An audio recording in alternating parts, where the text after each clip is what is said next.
السلام علیکم ورحمۃ اللہ وبرکاتہ۔ نحمدہ ونصلی علی رسولہ الکریم، اما بعد، اعوذ باللہ من الشیطان الرجیم، بسم اللہ الرحمن الرحیم۔ رب اشرح لی صدری ویسر لی امری واحلل عقدۃ من لسانی یفقہوا قولی واجعل لی وزیرا من اہلی رب زدنی علما۔ سورۃ النساء کا مطالعہ ہم کر رہے ہیں اور اللہ کی توفیق سے اس کی 50 آیتیں ہم پڑھ چکے ہیں، جس میں مختلف معاشرتی مسائل اللہ تبارک و تعالی نے بیان فرمائے۔ اور اب ہم جو پڑھ رہے ہیں، جن آیات کا مطالعہ ہم کر رہے ہیں، ان میں خاص طور پہ اللہ تبارک و تعالی نے اہل کتاب کا تذکرہ کیا ہے، اور اہل کتاب میں سے بھی بالخصوص یہودیوں کا تذکرہ ہے، اور یہ تفصیل کے ساتھ جاری ہے۔ یہودیوں کی جو بدعمالیاں تھیں اور ان کا جو برا کردار تھا، اسے اللہ تبارک و تعالی بیان کر رہا ہے۔ تو شروع کرتے ہیں آیت نمبر 51 سے۔ الم تر الی الذین اوتوا نصیبا من الکتاب۔ الم تر، کیا نہیں دیکھا آپ نے؟ رآ یرا سے مخاطب کا صیغہ ہے فعل مضارع۔ کیا نہیں دیکھا آپ نے؟ الی الذین، ان لوگوں کی طرف جنہیں اوتو دی گئی یا عطا کیا گیا۔ آتا یؤتی ایتاءً، اس سے یہ ماضی مجہول ہے۔ نصیباً، ایک حصہ، من الکتابی، کتاب سے۔ تو یہ نصیباً یہ مفعول ثانی ہے اوتو کا، اور اس کے اندر جو ضمیر ہے وہ اس کا نائب الفاعل یعنی کہ مفعول اول ہے۔ کیا نہیں آپ نے دیکھا ان لوگوں کی طرف جنہیں کتاب کا ایک حصہ دیا گیا۔ یؤمنون، وہ ایمان لاتے ہیں، بالجبتی، جبت پر، والطاغوتی، اور طاغوت پر، ویقولون، اور وہ کہتے ہیں، للذین، ان لوگوں کے لیے جنہوں نے کفروا، کفر کیا۔ کیا کہتے ہیں؟ ہؤلائی، یہ لوگ، اہدا، زیادہ ہدایت پر ہیں، زیادہ ہدایت یافتہ ہیں، من الذین، ان لوگوں سے جو آمنوا، ایمان لائے، سبیلا، راستے کے اعتبار سے، یعنی راستے کے اعتبار سے یہ لوگ زیادہ ہدایت یافتہ ہیں۔ اولئک الذین لعنہم اللہ، یہی وہ لوگ ہیں کہ جن پر اللہ تعالیٰ نے لعنت کی ہے۔ ومن یلعن اللہ، اور جس پر اللہ تعالیٰ لعنت کرے، فلن تجد، پس ہرگز نہیں آپ پائیں گے، لہو، اس کے لیے، نصیرا، کوئی مدد کرنے والا۔ نصیر کا معنی ہے مددگار۔ تو یہاں پہ اللہ تعالیٰ نے ان دو آیتوں میں اس بات کو واضح کیا ہے کہ جنہیں کتاب کا ایک حصہ دیا گیا۔ تو یہی آیت پہلے بھی گزری ہے، جس کا معنی یہ ہے کہ اللہ تعالیٰ نے انہیں کتاب دی، مگر انہوں نے اس کتاب کو ضائع کر دیا، اور اس کتاب کا ایک حصہ ان کے پاس محفوظ رہا۔ یا اس کا دوسرا معنی جو زیادہ بہتر معلوم ہوتا ہے، وہ یہ ہے کہ انہیں کتاب کا ایک حصہ دیا گیا۔ اللہ تعالیٰ نے جو شریعت نازل کرنا شروع کی، وہ مختلف انبیاء پر نازل ہوتی رہی، اور وہ اپنے تکمیلی مراحل طے کرتی رہی۔ تو موسیٰ علیہ السلام کو اللہ تعالیٰ نے تورات عطا کی، اور داود علیہ السلام کو زبور عطا کی، عیسیٰ علیہ السلام کو انجیل عطا کی، اور پھر اس کی جو مکمل صورت ہے، مکمل کتاب ہے، وہ حضرت محمد صلی اللہ علیہ وسلم کو اللہ تعالیٰ نے قرآن کی شکل میں عطا فرمائی۔ تو انہیں اللہ تعالیٰ نے کتاب کا ایک حصہ تو دیا، مگر یہ کرتے کیا ہیں؟ یہ جبت پر ایمان لاتے ہیں۔ تو جبت کا معنی ہے جادو۔ حضرت عمر فاروق رضی اللہ تعالیٰ عنہ نے اس کی وضاحت یہ کی ہے کہ الجبت السحر، اس سے مراد ہے جادو۔ جادو ہے، اور جادو سے ملتے جلتے جتنے بھی کام ہیں، جتنے بھی اعمال سفلیہ ہیں، یعنی کہ جادو ٹونا ہے، اور یہ کہانت ہے، اور یہ نجوم کے جو کام ہیں، اسی طرح ہاتھوں کی لکیروں کو دیکھنا، اور یہ ساری چیزیں جو ہیں یہ بدشگونی اور یہ پرندوں کو اڑا اڑا کے دیکھنا، تو یہ ساری چیزیں جو توہمات ہیں وہ سارے کے سارے اس میں شامل ہیں۔ تو یہودی اپنے دور زوال میں ان ساری چیزوں کے پیچھے پڑ گئے کہ شاید یہی نجات کا راستہ ہے۔ جیسے آج مسلمان ان چیزوں کے پیچھے پڑے ہوئے ہیں اور ہر دوسرا شخص اس میں ملوث ہے، اس جادو ٹونے میں۔ تو یہودیوں پر جب دور زوال تھا وہ بھی اس طرح کے اعمال میں مصروف رہے۔ والطاغوت، اور طاغوت پر ایمان لاتے ہیں۔ تو طاغوت کی وضاحت حضرت عمر فاروق رضی اللہ عنہ نے کی کہ اس سے مراد ہے شیطان۔ تو شیطان بھی طاغوت ہے۔ اسی طرح کفر کے جو سرداران ہیں وہ بھی طاغوت ہیں، اور ہر وہ شخص جو کفر کی دعوت دیتا ہے یا لوگوں کو اپنی عبادت کی دعوت دیتا ہے یا لوگوں سے اپنی بندگی کرواتا ہے وہ طاغوت ہے۔ تو یہ یہودی طاغوت پر ایمان رکھتے ہیں، باطل معبودوں پر، اور کہتے کیا ہیں کہ یہ کافر لوگ مسلمانوں کی نسبت زیادہ ہدایت یافتہ ہیں۔ اب ان کی پستی دیکھیں، ان کی اخلاقی گراوٹ دیکھیں، اور ان کی ذہنی پسماندگی آپ ملاحظہ کریں کہ کتاب ان کو اللہ نے عطا کی۔ اب ہونا یہ چاہیے تھا کہ وہ مسلمانوں کی فیور کرتے، مسلمانوں کی حمایت کرتے، اور یہ کہتے کہ محمد اللہ کے سچے رسول ہیں صلی اللہ علیہ وسلم، مسلمان زیادہ ہدایت یافتہ ہیں، مگر مسلمانوں کی حمایت کرنے کی بجائے وہ مشرکین کے ساتھ مل گئے اور کہا کہ مشرکین زیادہ ہدایت یافتہ ہیں۔ تو اللہ تعالیٰ نے فرمایا کہ ایسے لوگوں پہ اللہ تعالیٰ نے لعنت کی ہے، یہ ملعون ہیں، اور جس پر اللہ تعالیٰ لعنت کر دے آپ اس کے لیے ہرگز کوئی مددگار نہیں پائیں گے۔ ام لہم نصیب من الملک، یا ان کے لیے ہے نصیب ایک حصہ، من الملکی بادشاہت کا، یا ان کے پاس یا ان کے لیے سلطنت کا، بادشاہت کا کچھ حصہ ہے۔ یعنی اگر ان کے پاس بادشاہت کا کوئی حصہ ہے یا ہوتا، فَإِذَن، پس اس وقت یا تب، لا یؤتون، نہ وہ دیتے۔ تو یہ بھی آتا یؤتی سے ہے، جس کا معنی ہوتا ہے اعطا یعطی، عطا کرنا، دینا، اور دوسرا اسی سے ملتا جلتا فعل ہوتا ہے عطا یاتی، جس کا معنی ہوتا ہے آنا، جاء کے معنی میں وہ آتا ہے۔ پس اس وقت نہ وہ دیتے الناسا، لوگوں کو، نقیرا، گٹھلی کے نقطے کے برابر۔ نقیر، کبھی آپ نے کھجور کی گٹھلی کو دیکھا ہو تو اس میں ایک چھوٹا سا نقطہ ہوتا ہے، جیسے سوراخ ہوتا ہے چھوٹا سا، ایسے نقطہ سا لگا ہوتا ہے۔ تو مراد اس سے ہے کہ بہت معمولی چیز، انتہائی قلیل چیز۔ تو آپ اس کو ہماری اردو زبان کے اعتبار سے کہہ سکتے ہیں کہ ایک تل برابر، تل کے برابر بھی کسی کو وہ کچھ نہ دیتے۔ ام یحسدون الناس، یا وہ حسد کرتے ہیں لوگوں پر۔ تو یہاں پر بھی لوگوں سے مراد ہیں مسلمان۔ یا وہ حسد کرتے ہیں لوگوں پر، علی ما، اس پر جو، آتاہم اللہ، اللہ تعالیٰ نے انہیں عطا کیا ہے، من فضلہ، اپنے فضل سے۔ فقد آتینا، پس بے شک ہم نے عطا کیا یا عطا کی، آل ابراہیم، آل ابراہیم کو، الکتاب والحکمہ، کتاب اور حکمت، وآتیناہم، اور ہم نے انہیں عطا کی، ملکن عظیما، بہت بڑی بادشاہت، سلطنت۔ تو یہاں پہ بھی یہودیوں کی دو جو بری عادات تھی ان کا تذکرہ ہے۔ پہلی یہ کہ وہ بڑے بخیل اور بڑے کنجوس ہیں، کہ اگر ان کے پاس بادشاہت کا کچھ حصہ ہے، یا اگر ان کے پاس بادشاہت کا کوئی حصہ ہوتا تو وہ لوگوں کو ایک گٹھلی کے نقطے کے برابر بھی کچھ نہ دیتے۔ اتنے بخیل اور اتنے مال کے حریص اور مال کو جمع کرنے والے یہ لوگ ہیں۔ دوسرا یہ ہے کہ یہ حسد کرتے ہیں، بخیل بھی ہیں اور حاسد بھی ہیں۔ حسد اس بات پر ہے کہ اللہ تعالیٰ نے محمد صلی اللہ علیہ وسلم کو بنی اسحاق میں کیوں نہیں بھیجا، بنی اسماعیل میں کیوں بھیج دیا ہے، تو بس یہ حسد ہے۔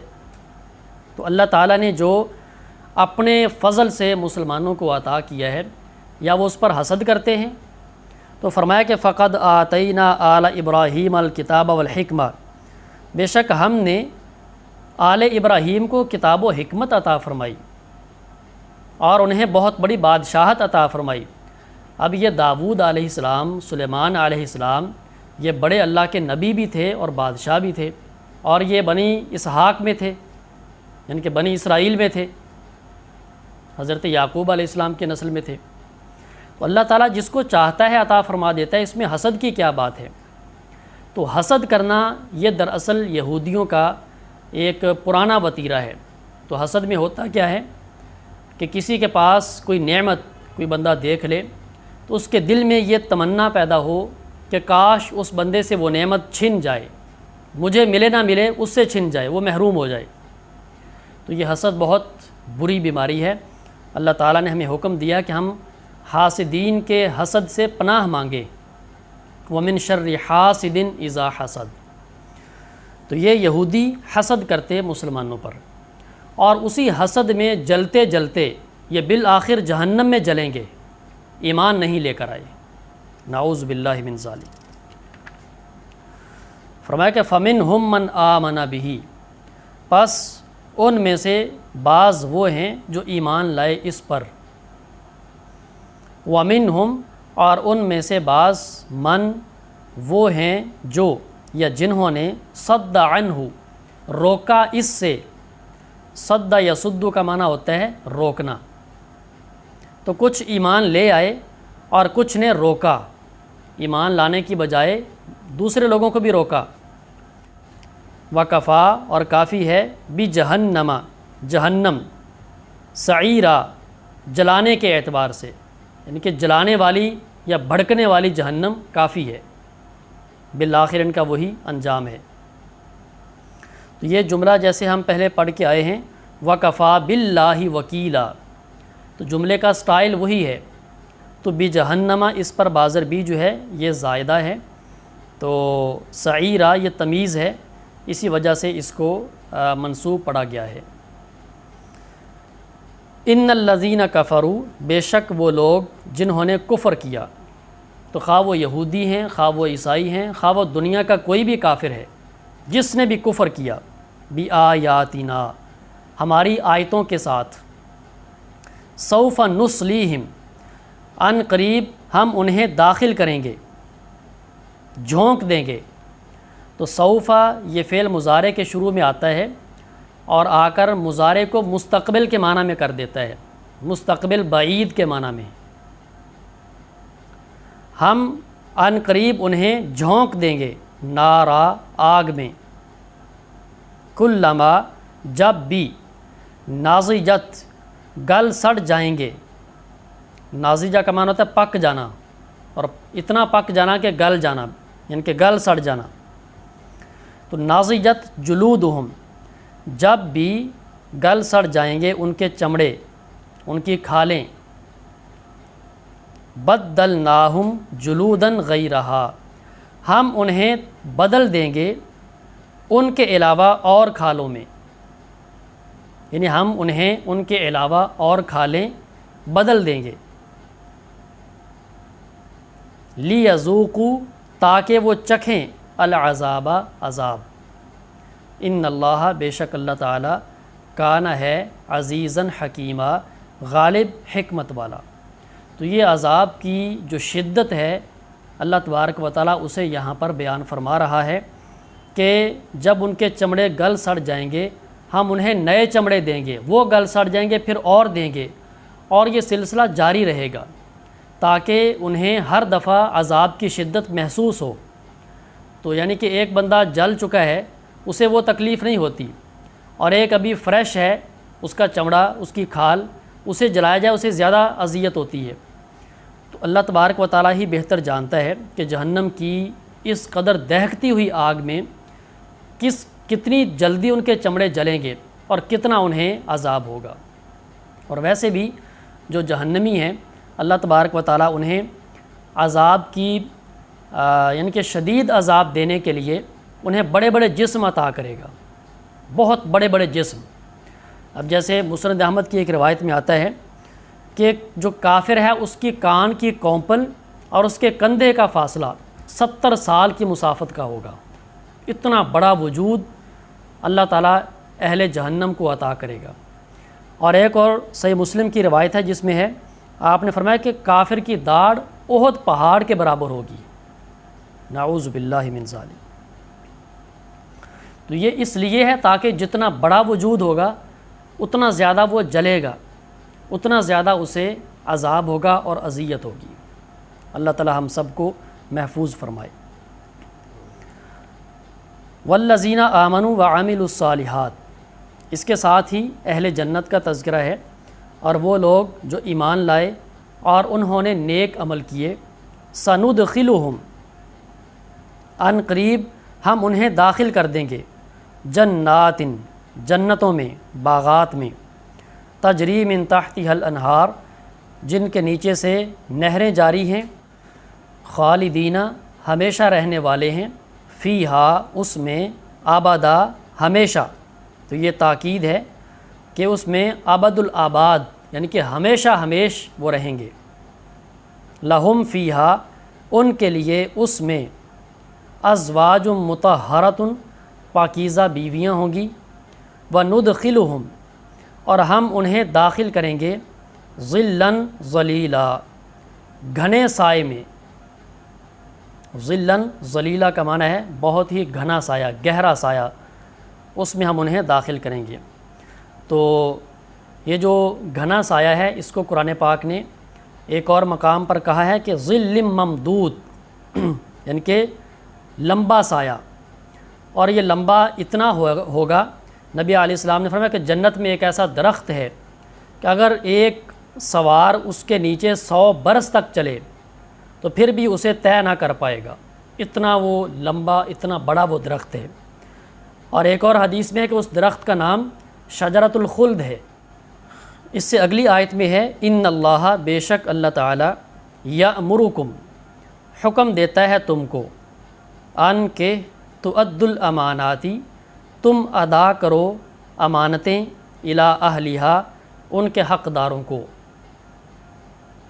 وَإِذَا حَكَمْتُمْ، اور جب تم فیصلہ کرو، حکم یحکم، فیصلہ کرنا، اور جب تم فیصلہ کرو، بین الناسی، لوگوں کے درمیان، ان تحکموا، کہ تم فیصلہ کرو، بالعدل، عدل کے ساتھ، ان اللہ، بے شک اللہ تعالی، نعم ما، بہت اچھی، یعظکم بہ، نصیحت کرتا ہے تم کو اس کے ساتھ، یعنی یہ بہت ہی اچھی چیز ہے یا بہت اچھی بات ہے جس کی اللہ تعالیٰ تمہیں نصیحت کر رہا ہے۔ ان اللہ، بے شک اللہ تعالیٰ، کانا، ہے، سمیعا بصیرا، سننے والا، دیکھنے والا۔ تو یہاں پہ پھر اللہ تعالیٰ نے جو بات ہے وہ یہودیوں کے حوالے سے ہی بیان فرمائی ہے، چونکہ یہودی خیانت کرتے، خاص طور پر جو علمی خیانت ہے، تورات کو چھپاتے، اس میں تبدیلی کرتے، نبی اکرم صلی اللہ علیہ وسلم کے بارے میں جو کچھ تورات میں لکھا ہوتا اسے بدل کر بیان کرتے یا ویسے ہی چھپا لیتے۔ تو علمی خیانت بھی کرتے، مالی خیانت بھی کرتے۔ تو اللہ تعالیٰ یہاں پہ حکم دے رہا ہے کہ تم امانتیں ان کے حقداروں کو لوٹا دو۔ تو امانت کا لفظ بڑا ہی وسیع لفظ ہے۔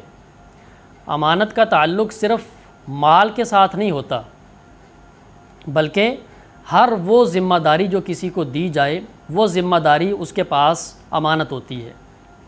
تو اس اعتبار سے یہ بہت بڑا ایک لفظ ہے امانت۔ مثال کے طور پر اللہ تبارک و تعالیٰ نے یہ دین ہمیں دیا ہے، تو دین ہمیں دے کر ہمارے پاس یہ امانت اللہ تعالیٰ نے رکھی ہے۔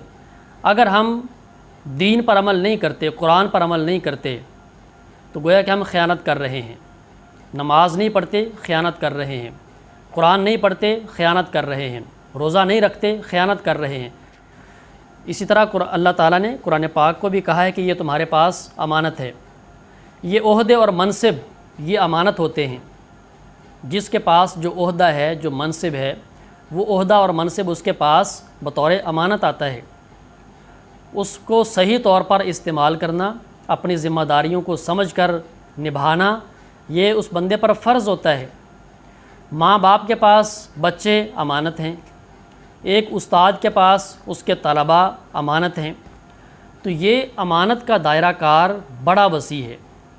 تو اللہ تعالیٰ حکم دے رہا ہے کہ تم امانتیں ان کے حقداروں کو لوٹا دو، اور اس امانت کی جو بڑی شکل ہے وہ اللہ تعالیٰ نے یہاں پر بیان فرمائی ہے کہ جب تم فیصلہ کرو لوگوں کے درمیان تو عدل کے ساتھ فیصلہ کرو۔ تو جس کے پاس جو ملک کا سربراہ ہے، جو حکمران ہے، اس کے پاس وہ سربراہی ایک امانت ہے۔ جو قاضی ہے اس کے پاس عہدۂ قضاء ایک امانت ہے، جو جج ہے اس کے پاس وہ عہدہ ایک امانت ہے۔ اس لیے اللہ تعالیٰ فرماتا ہے کہ تم عدل کے ساتھ فیصلہ کرو اور اس میں کسی بھی قسم کی خیانت نہ کرو۔ نبی کریم صلی اللہ علیہ وسلم کے بارے میں آتا ہے، مسند احمد وغیرہ کی روایت ہے، آپ ہر خطبے میں ایک حدیث لازماً پڑھا کرتے ہیں، اور وہ کیا تھی کہ لا ایمان لمن لا امانت لہ، جس بندے میں امانت داری نہیں اس کے ایمان کا کوئی اعتبار نہیں، ولا دین لمن لا عہد لہ، اور جو وعدے کی پاسداری نہیں کرتا اس کے دین کا یہ اعتبار نہیں۔ تو امانت داری اور وعدے کی پاسداری، یہ دو باتیں ایسی کہ نبی علیہ السلام ہر خطبے میں ان کی تلقین کرتے، ہر خطبے میں۔ اور آج آپ دیکھیں کہ مسلمانوں میں بدقسمتی سے ان دونوں باتوں کی کمی ہے۔ کرپشن آپ دیکھیں سب سے زیادہ مسلمانوں میں ہے، ہر اعتبار سے۔ جو بندہ جس عہدے پر بیٹھا ہے وہ کام نہیں کرنا چاہتا، سرکاری آفیسرز کا حال دیکھ لیں۔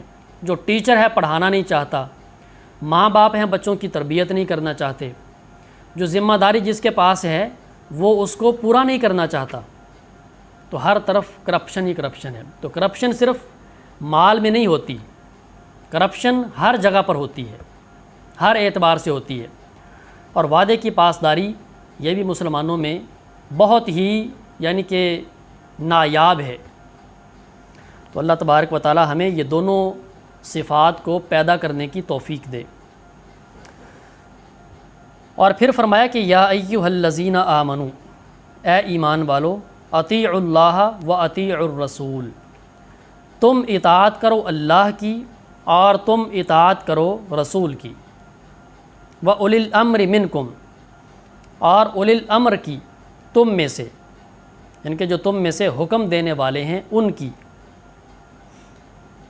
فَإِن، پس اگر، تنازعتم، تمہارا آپس میں جھگڑا ہو جائے، اختلاف رائے ہو جائے، فی شیء، کسی بھی چیز میں، فردوہ الی اللہ والرسول، پس تم لوٹاؤ اسے اللہ کی طرف اور رسول کی طرف۔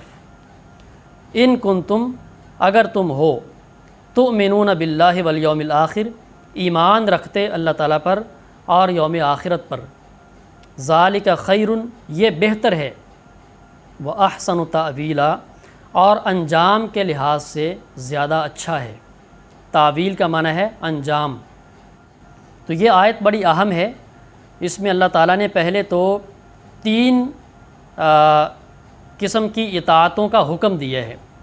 پہلی اطاعت اللہ کی ہے، دوسری اطاعت رسول کی ہے، اور تیسری اطاعت اولی الامر کی ہے، جو حکم والے ہیں، یعنی کہ جو حکام اور امراء ہیں، حکمران ہیں۔ 3 قسم کی اطاعت کا اللہ تعالیٰ نے حکم دیا ہے۔ اور اس میں دیکھیں آپ کہ اللہ تعالیٰ نے جب اپنی اطاعت کی بات کی تو فرمایا اطیعوا اللہ، اطیعوا کا لفظ بولا اللہ تعالیٰ نے۔ جب رسول کی اطاعت کا حکم دیا تو کیا فرمایا اطیعوا الرسول، پھر اطیعوا کا لفظ بولا۔ اور جب اولی الامر کی بات کی تو وہاں پہ اللہ تعالیٰ نے اطیعوا کا لفظ نہیں بولا، بغیر اس کے اللہ تعالیٰ نے فرمایا کہ اولی الامر کی بھی اطاعت کرو۔ تو دراصل اس میں اشارہ ہے کہ اللہ اور اس کے رسول کی اطاعت یہ مستقل بذات اطاعت ہے، یہ غیر مشروط اطاعت ہے۔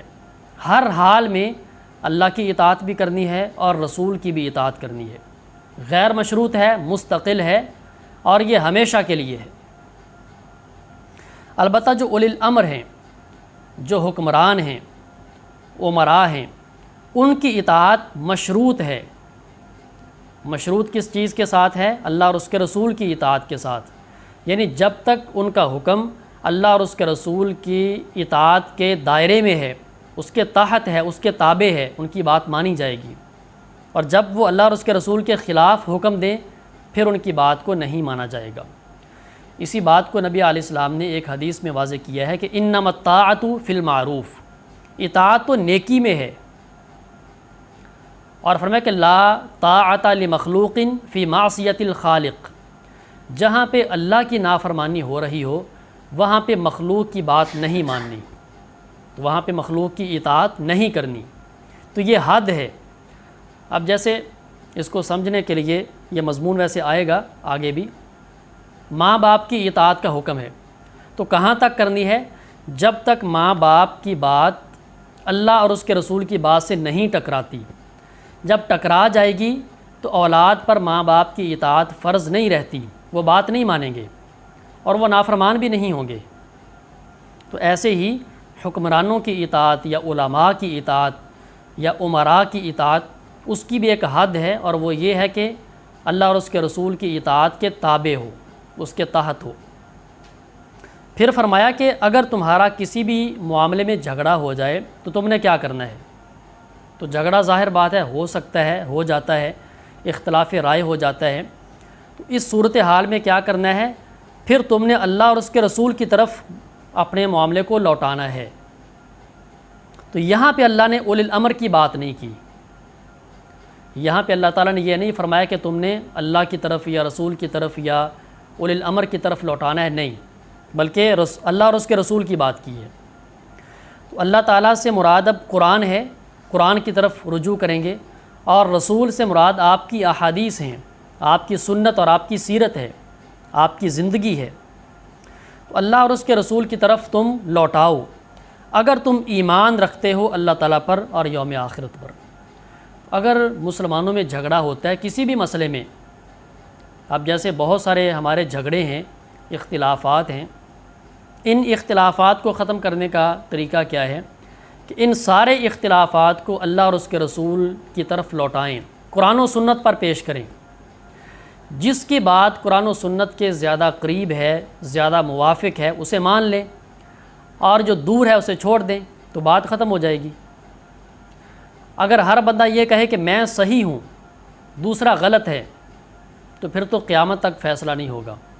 تو فیصلے کا ایک ہی طریقہ ہے کہ اللہ اور اس کے رسول کو جو ایک برتر مانا جائے اور اعلیٰ حیثیت انہیں دی جائے، اور جہاں پر جس کی بات قرآن و سنت کے زیادہ موافق نظر آئے اسے مان لیا جائے، اور جب موافق نظر نہ آئے اسے چھوڑ دیا جائے، تو انشاءاللہ یہ اختلافات کم ہو سکتے ہیں، شدت کم ہو سکتی ہے۔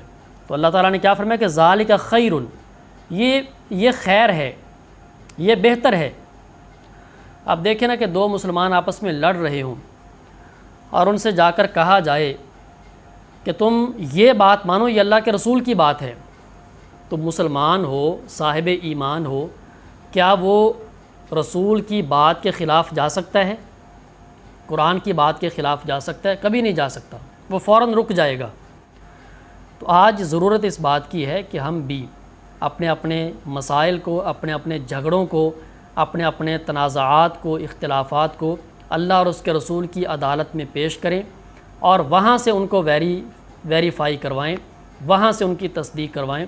تو جس کی بات کی تصدیق ہو جائے وہ ٹھیک ہے، اور جس کی تصدیق نہ ہو وہ چھوڑ دیں اور دوسری بات کو اختیار کر لے، تو اس میں انشاءاللہ بہتری ہے اور اس کا رزلٹ بہت اچھا ہے۔ والسلام علیکم ورحمۃ اللہ وبرکاتہ۔